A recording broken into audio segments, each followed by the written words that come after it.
බුදුහාමුදුරුවෝ ජීවමාන කාලේ එක හාමුදුරු කෙනෙක් ගියා භාවනා කරන්න. උන්වහන්සේ එක ලස්සන ගල් ගුහාවකට ගිහිල්ලා ටිකක් වෙලා ඉදිද්දි තේරුණා මේ ගල් ගුහාව නම් හරිම සප්පාය තැනක් කියලා. පස්සේ ගමට පිණ්ඩපාතේ ගිය වෙලාවේ උපාසකම්ම කෙනෙක් ඇහුවා ස්වාමීන් වහන්සේ කවද්ද වැඩියේ? මං ඊයේ ආවේ. කොහෙද හිටියේ? අර ගල් ගුහාවේ කැලේ. එතන නම් හරි හොඳයි. ඔබ වහන්සේට පුළුවන් නම් 3 මාසෙම ඉන්න. මං ඔබ වහන්සේට දානමානෙ පූජා කරන්නම් වස්වසන්න ආරාධනා කළා. හාමුදුරුවෝත් ගල් ගුහාව ටිකක් සප්පාය නිසා එතන නතර වුණා. හැබැයි පින්වත්නි ගල් ගුහාවට අරක් ගත්ත දෙවියෙක් හිටියා. එයා හිටියා මේ හාමුදුරුවෝ එක දවසින් යයි කියලා. දැන් දවසක් බැලුවා, දෙකක් බැලුවා, තුනක් බැලුවා. මේ හාමුදුරුවෝ යන පාටක් නැහැ. දෙයියන්ට ඕනේ හාමුදුරම එලෝ ගන්න. හැබැයි එහෙම ලේසියෙන් සංඝයා එලවන්න බෑනේ. මොකද්ද කරන්න ඕනේ? සංඝයාගේ සීලයේ කොයි හරි සිදුරක් තියනවාද කියලා බලන්න ඕනේ. දැන් ඔයත්තන්ටත් එහෙමයි. ගමේ පන්සලේ හාමුදුරම එලවන්න ඕනේ නම් නිකම් බෑ. එම හාමුදුරුවෝ එලවන එක ලේසි නෑ. ඔයත්තොත් බලන්නේ මොකද්ද? සීලයේ කොයි හරි සිදුරක් තියනවාද? තිබ්බොත් තමයි එලවන්න පුළුවන්. ඔයත්තන්ටත් එහෙමයි. ඔයත්තන්ගේ ජීවිතවල පින්වත්නි මොනවා හරි සිදුරු අඩුපාඩු තියනවා නම් එතකොට තමයි යක්ෂයෝ භූතයෝ ප්‍රේතයෝ ඔක්කොම ඔයත්තන්ට පීඩා කරන්නේ. නැත්තම් බෑ. මේ හාමුදුරුවන්ගේ සිල්වත් ජීවිතේ මොකක් හරි සිදුරක් හැදුවොත් එලවන්න පුළුවන් කියලා දැක්ක දෙයියෝ මොකද කළේ? එයා මිත්‍යා දෘෂ්ටික දෙවියෙක්. එයා ගිහිල්ලා අර ගමේ දාන දෙන උපාසකම්මගේ පුතාට ආවේශ වුණා, ආරූඪ වුණා. දැන් අර දරුවා සෙම පෙරාගෙන බෙල්ල කරකෝලා කඩලා දාලා කෑ ගහනවා මගේ ඇඟට යකෙක් වැහුණා කියලා. අම්මා අහනවා මොනවද කරන්න ඕනේ මේ යකාව ඇඟෙන් එලවන්න? ඒ යකා කියනවා ඇඟ ඇතුලේ ඉඳන් කතා කළ යකා කියන්නේ අර දෙයියෝ. දෙයියෝ කියනවා අර උඹලා දාන දෙන හාමුදුරු ඉන්නවානේ.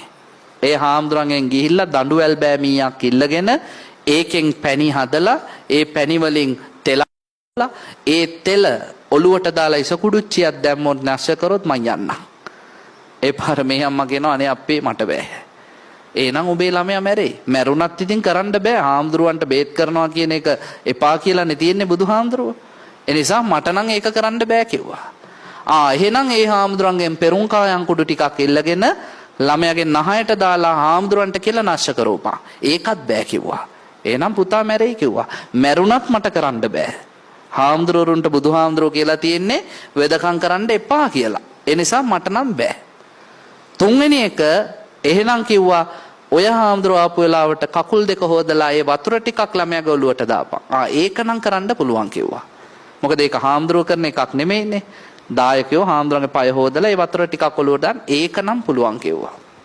දැන් පින්වත්නි හාමුදුරුවෝ ආපු වෙලාවේ මේ උපාසකම් හාමුදුරන්ගෙන් ඇහුවා අනේ ස්වාමීනි පය හොදලා වතුර ටිකක් ගන්නද? ගන්න. අරගෙන ළමයාගේ ඔළුවට දාපම අර දෙයියෝ ඒ ශරීරයෙන් බැහැලා ගිහිල්ලා හිටියා ගල් ගුහාවට වෙලා. දෙයියන්ට මෙතෙන්දී පොඩ්ඩක් පැටළුණා. එයා හිතුවා මේකත් වෙදකම් ගණේට අයත් වෙයි කියලා. නේද? ඒ පාර දෙයියෝ අර ගල් ගුහාවේ මුද්දනේ ඉඳගෙන හාමුදුරුවෝ පිණ්ඩපාතේ වන්දලා එද්දි කිව්වා වෙද මහත්තයෝ බේත් කරලා එන ගමන්ද කියලා. හාමුදුරුවෝ කල්පනා කළා මම මොනවද කරපු වෙදකම්? මගේ මහාන ජීවිතේ හරි උපසම්පදා ජීවිතේ හරි මං එහෙම දෙයක් කරලා තියනවද? එක අඩියක්වත් ඉස්සරහට තියන්නේ නැතුව හාමුදුරුවෝ බැලුවා තමන්ගේ පැවිදි ජීවිතේ.